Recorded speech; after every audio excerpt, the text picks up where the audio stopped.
What is love? What is love? It's an emotion that's universal. It's beautiful. It's bliss. It's happiness. Love is an emotion that's universal. Love is not something that I can put some conditions on it. Love is something that I feel for everything in the world to make myself happy.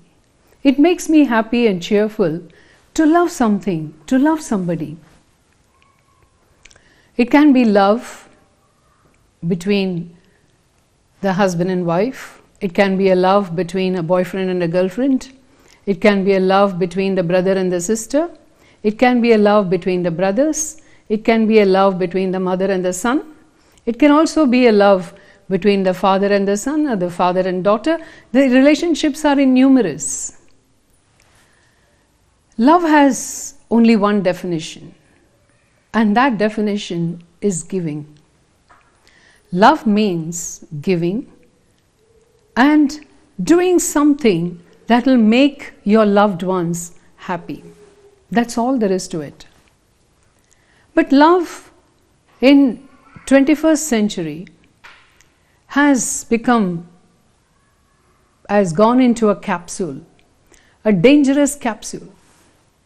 It covers, it demands, it craves for love in the form of possessiveness, in the form of acquiring. It's like acquiring somebody, it's kind of owning somebody. Love cannot own anybody or anything. Love is free. The one sentence that changed my own life dramatically, and I would like to share it with you, my friends. When you love something, set it free. If it comes back to you, it is yours. If it doesn't come back to you, it never was yours. So love is freedom. Love is breathing freedom. You have to let go. Then you embrace it all. Then you embrace the emotion.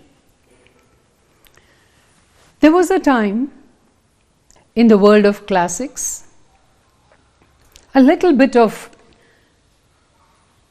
not so serious romance was considered as scandalous. When two people in the college in the 70s were not actually serious with each other, but they just loved each other. That was not an accepted norm, it was a scandal. That such kind of romance was never accepted. But I'm not here again to judge what is right and what is wrong. We have come a long way in the journey of love as well, as good as life. In today's world, love is fast, furious, and fantastic. I have no words. Love means it's like a product. I market it. I have to market my love. It's so sad. For me, love is just an emotion that I gloat on, that I just dwell on. I linger. The love lingers in me, whether it's for my children or for anybody else. It's open. It's an emotion that cannot change. But as Osho, as you all know who he is, he touched my heart when he said, as Osho said, everybody knows him, love and hate have become two sides of the same coin. I cannot experience love without that hate. Why? When I love someone, it may be anyone, need not be only necessarily a romantic love. When I love somebody, I have my demands, I have my conditions. And the conditions, for example, when there is a relationship between the son and the mother, when she brings up her son, she has no demands. She has no expectations from him. She has no conditions. She loves selflessly her own son. When the son grows up, she starts loving him too. She still continues to love him, but she has some conditions start appearing in her mind. Will he take care of me? Will he still care about me? Will he still love me the way he did? These are all the expectations and the fears of the mother. Then it ceases to be love. That love turns into fear. And truly that expectations are not fulfilled, then the fear turns into hate. Then it is not love, my friends. It can never be. Love cannot have conditions. Same with the husband and wife too. It's always love, and then they come together in the wedlock. When it is love for them, it's unconditional at that time. Oh, I love you forever. I love you till death parts us. All these things we speak to each other. But actually, when they come into a wedlock and start staying together, then the love becomes a demand. The wife has her own demands. The wife has her own expectations. The husband has his own expectations and his own conditions. And when such conditions come, it cannot be love. It's a war. It's like love and war. Without experiencing what is war, I'm not able to experience what is love. If I experience what is war, I mean literally like enemies, and then I compromise, I make up and I come together, then I feel the love. After, it's like after the violence in the war, I come to the calm level. That's not love, my friends. That can never be. When I have my own siblings, the siblings, they come from the same family, but they are different, completely different.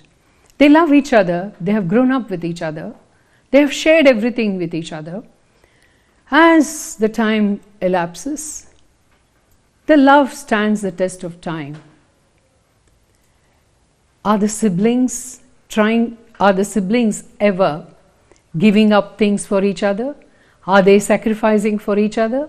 Are they truly caring and loving each other? Or are they fighting for properties? Are they fighting for materialistic things? Do you call that love? That's not love. That's war. So what we experience in the name of love is war. We have to redefine. This is the moment for you to redefine that love.